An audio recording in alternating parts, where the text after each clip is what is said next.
masih membekas di ingatannya saat Sertu Rio Prasaja, anggota Kodim 0212 Padang Sidempuan yang bertugas di Tapanuli Utara, Sumatera Utara, berjuang untuk selamat dari timbunan longsor.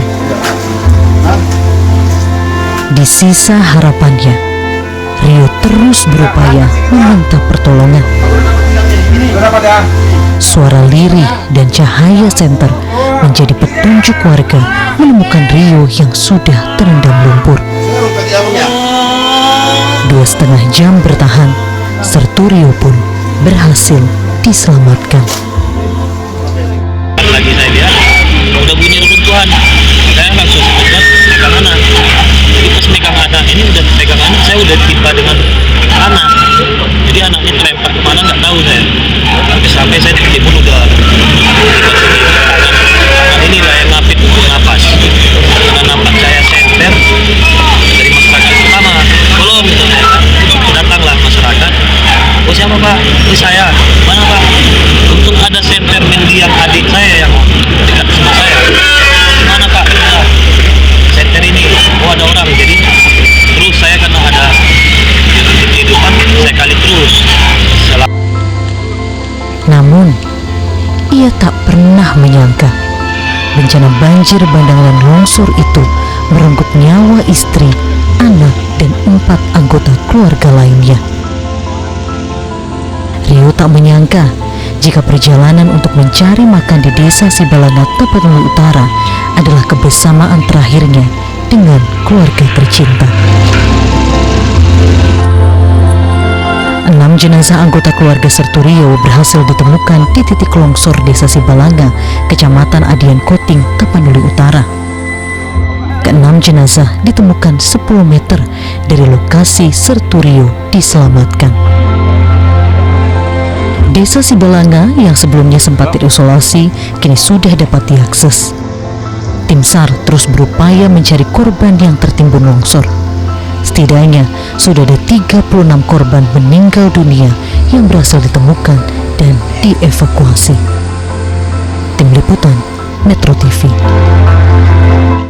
Dan pemirsa, untuk mengetahui kisah lengkap penyelamatan anggota Kodim 0212 Tapanuli Selatan Sertu Rio Prasaja, saat ini kami sudah terhubung bersama dengan Sertu Rio. Pak Rio, selamat siang. Selamat siang Pak. Pak Rio, kami mengucapkan turut berbelasungkawa atas insiden yang menimpa Pak Rio beserta dengan keluarga dan terima kasih telah bergabung bersama kami. Pak Rio, kita mulai dengan menanyakan kabar. Bagaimana kabar Pak Rio Prasaja? Apakah fisiknya sehat, Pak? Kalau sekarang masa dalam pemulihan Pak, karena ya selama mungkin itu saya pun tidak bisa berkata, cuman bisa pergi berobat ke Rumkit Radang Pak. Keluhan yang dirasakan apa Pak setelah tertimbun 2,5 jam itu? Sekarang kalau tibanya kaki rasanya macam kaku, tapi bisa berjalan saya Pak. Berjalan, tapi tidak merasakan tulang-tulang itu terasa panas.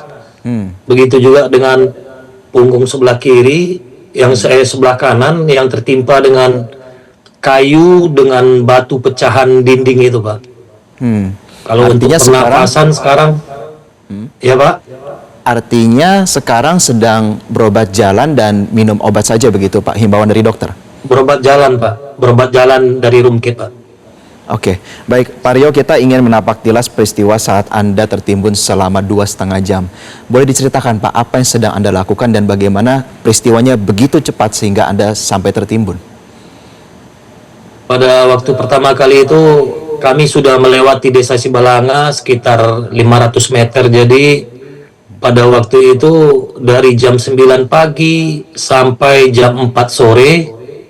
Jadi karena si kecil lapar dan di sana tidak ada nasi, jadi almarhumah istri saya bilang, "Pak, tolong kita carikan nasi untuk anak."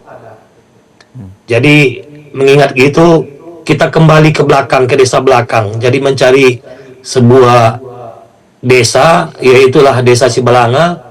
Dan kami mau meneruskan, kiranya dari masyarakat setempat pun ngasih tahu, Pak, nggak bisa dilewati karena jembatan longsor juga Pak, katanya. Jadi di sana ada warung Bapak Galung.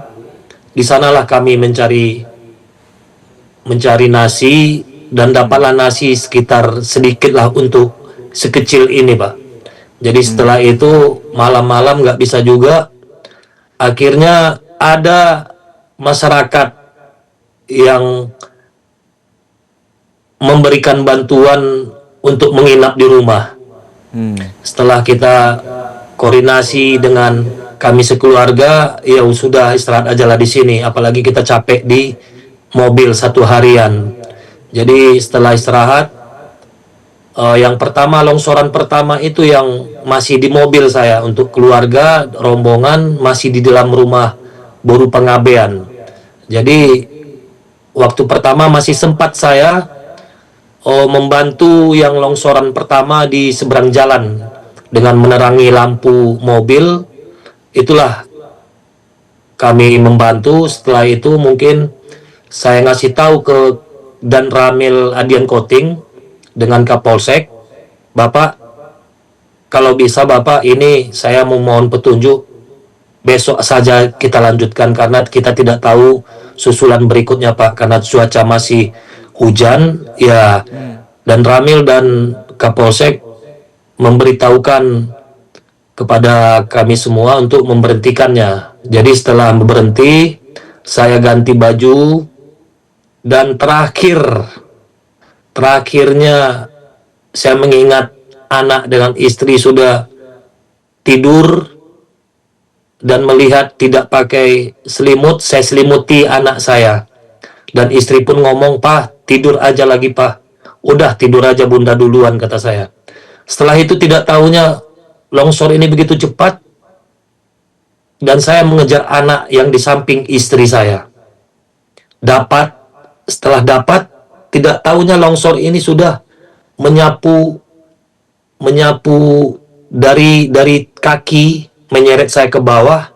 Jadi anak ini sudah terpegang, terlemparnya entah kemana tidak tahu, dengan tangan saya di atas. Saya mengucap terus salawat. Terakhirnya saya ngomong Allahu Akbar pas berhenti dorongan longsor itu, sampai sehingga saya di waktu itu sudah tangan di atas dengan cucuran darah yang robek di kepala, merasa pusing, dan saya ambil tanah untuk menutup bagian yang pendarahan ini, Pak. Bagian pendarahan, siap itu saya lihat terus, ya Tuhan, kalau emang ada napas saya di sini, saya ikhlas. Tapi kalau tidak ada apapun, berikan saya kekuatan. Setelah itu nampak senter dari masyarakat menerangi yang mengenai seng rumah yang reruntuhan ini. Jadi saya teriak, tolong, kata saya. "Ada orang," kata masyarakat. "Ada, saya ini." "Bapak, Pak?" "Iya." "Bentar, Pak." Setelah sebentar itu, jadi masyarakat meminta bantuan ke Babinsa, Koramil dengan Polsek Adian Koting. Jadi setelah itu sekitar ada setengah jam baru datang Babinsa dulu, yang itu Bapak Sertu Suharmon dari Koramilnya. Baik. "Rio, iya Bang," kata saya. "Tolong dulu Bang, sudah sesak napas." Karena ya sedalam ini dengan tangan di atas, napas tidak teratur lagi. Cuman saya bilang dalam hati, bersabar dan tidak gegabah saya dengan napas, tidak membuang napas secara paksa lah, Pak. Secara paksa saya buang terus. Jadi Sertu Suharmon pun membantu. Setelah itu memanggil orang-orang Polsek untuk membantunya, dan setelah dikali pertama saya diangkat pakai sarung. "Belum bisa lagi Bang," kata saya. Cuman mereka coba dulu. Jadi diangkat, nggak tahu-taunya di sini ada yang ngapit sebelah kanan saya, yang di bawah batu, yang di bawah lengan tangan ini ada kayu balok yang menutup saya, yang saya waktu itu menjerit, "Bang, nggak bisa Bang." Setelah saya bilang nggak bisa, terus dikali, Dapatnya itulah kaki kiri pertama saya dengan kaki kaki menyentuh lantai, yang pecahan lantai dinding. Terus orang polsek itu juga ada yang membantu dengan mengali-ngali terus. Setelah mengali terus, apa bisa digerakkan kaki? Kata saya bilang nggak bisa digerakkan kaki bang, kata saya. Dengan posisi kaki dengan kemiringan berapalah itu dengan kaki begitu. Jadi nggak bisa bang, kata saya. Setelah itu dikali terus pak, dikali terus. Setelah itu dapat kaki kiri, saya usahakan naik sendiri kaki kiri. Dengan pegangan kaki kiri, saya pegang dengan tangan kiri, saya angkat ke atas. Bang, kaki saya sudah bang. Iya yuk, coba kaki kananmu. Setelah itu kaki kanan nggak bisa bang, bergerak sedikit apapun. Pikiran saya kaki ini macam patung pak, nggak ada bergerak lagi. Tidak bisa. Setelah itu dikali terus sama orang polsek. Tetap tangan saya di atas dengan membuang perlahan-lahan tanah dengan bantuan. Bang, kata orang polsek, ini tangan siapa bang? Tangan abang. Saya jawab, enggak, tangan saya di atas pak, kata saya. Jadi tangan siapa ini bang? Kalau itu emang enggak tangan abang, katanya. Saya bilang, kalau enggak istri saya, kalau enggak kakak saya, kalau enggak adik saya. Jadi bapak polsek itu menangis dia sebentar, tapi saya terus mengeluarkan tanah dengan tangan kiri membuang, dengan dibantu dengan kanan terus pak. Setelah itu dicoba ngangkat, saya paksakan lagi, memaksakan untuk supaya terangkat. Saya bantu, bisa diangkat yuk, kata Bang Suharmon. Bisa bang, biar saya usahakan bang. Sudah terangkat, udah lepas kaki kanan dari tumpukan material yang di bawahnya.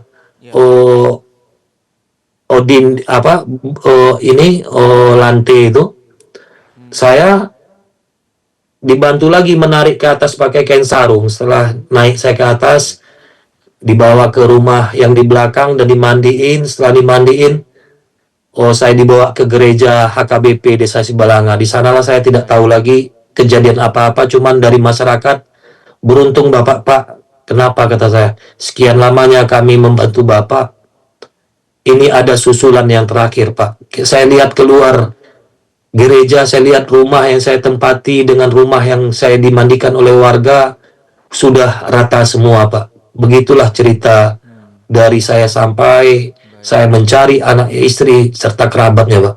Baik, Pak Rio berkenan berbagi bersama kami. Artinya setelah Anda dievakuasi, masih ada upaya yang Anda lakukan berkomunikasi dengan tim yang membantu Anda untuk mencari keluarga dari radius Anda tertimbun itu, Pak Rio? Kalau untuk komunikasi ada Pak, saya minta bantu dengan damkar. Tapi waktu itu waktu jalan belum bisa ditempuh dengan mobil, saya minta bantu dengan masyarakat untuk membuang tanah sambil pakai mesin kecil. Sampai hari Minggu barulah hari Sabtu damkar bisa masuk, tetapi tidak bisa kerja maksimal karena begitunya banyak longsoran yang di tempat mereka mengambil air. Jadi kami masyarakat dengan orang TNI membantu untuk menggali di mana tempat saya waktu itu didapatkan oleh masyarakat. Jadi setelah bantuan dari perjalanan, setelah lancar, damkar masuk dengan alat pun sudah masuk di sana, tapi tidak bisa bekerja untuk membuang tanah-tanah longsoran yang di tempat keluarga saya ini, Pak. Pak Rio, kalau boleh dibagikan selama upaya untuk mencari keluarga selama beberapa hari ini, kendala utamanya seperti apa, Pak?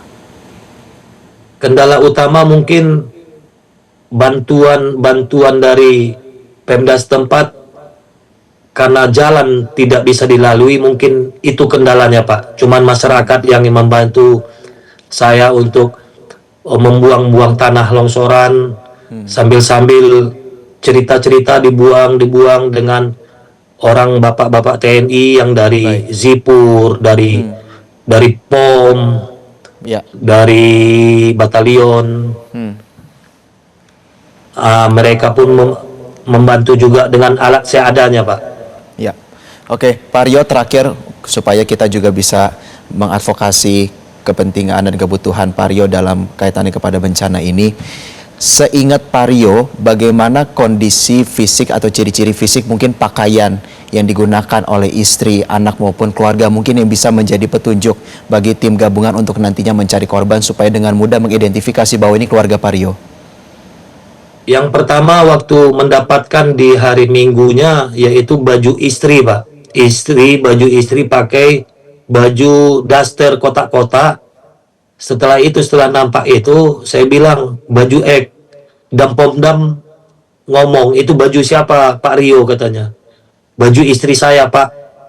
Baju istri saya, yakin saya, Pak. Cuman karena terlalu tibanya udah sore kali, penerangan pun tidak ada. Saya bilang ke Bapak dan Pomdam, Bapak kalau bisa Bapak besok saja dilanjutkan Bapak, karena hari pun gelap, penerangan kita cuma satu Bapak. Dan itu pun usulan saya, saran saya sama Bapak dan Pomdam disetujui Bapak. Jadi untuk pencarian besoknya, setelah itu saya cari-cari, pagi harinya saya kali terus dengan bantuan damkar. Baru saya lihat nampak tangannya, saya kali terus nampak tangannya lagi sujud. Pertama tetes air mata saya, Pak, dengan sujud dia. Setelah saya kali terus dapatlah baru rambutnya. Bunda tolong nampakkan mukamu. Saya kali terus nampak mukanya. Setelah itu saya lihat kaki yang lagi sujud, karena ya kemungkinan itu tidak terjepit, cuman karena pembengkakan mungkin itu terjepit oleh batu. Saya kali terus nampaklah selimut anak. Oh, saya ingat saya nyelimuti anak pakai ini, kata saya. Saya bilang, Dedek, kalau emang Dedek di sini tolong keluar. Jadi pas saya mengeluarkan selimut, itulah keluar muncul kakinya. Jadi yang di atas Bapak TNI dengan pemadam kebakaran. Pak, ada jenazah 2. Setelah itu saya meyakinkan lagi. Saya yakin ini Pak, ini istri saya dengan anak saya. Terus saya kali-kali terus baru dapat bagian perutnya di bawah perut istri saya. Tebakan saya, mungkin feeling saya, nggak tahu saya Pak. Mungkin ini di pelukan bundanya. Setelah itu kami ngepak, setelah ngepak minta bantuan kami untuk mengangkat ke atas. Bang, ada yang satu kodim dengan saya, yaitu Sertu Tata. Tangan anak tidak lepas Bang, katanya. Tidak lepas. Makanya saya bilang waktu itu, tolong dulu Dedek, tolong ini dulu Dedek, lepaskan bundamu, nanti bundamu yang di atas dulu, Papa bantu bundamu, nanti baru Dedek. Setelah itu kami angkat coba lagi, ternyatanya dilepaskan sama si kecil. Itulah yang bisanya kami ngepak ke atas, Pak.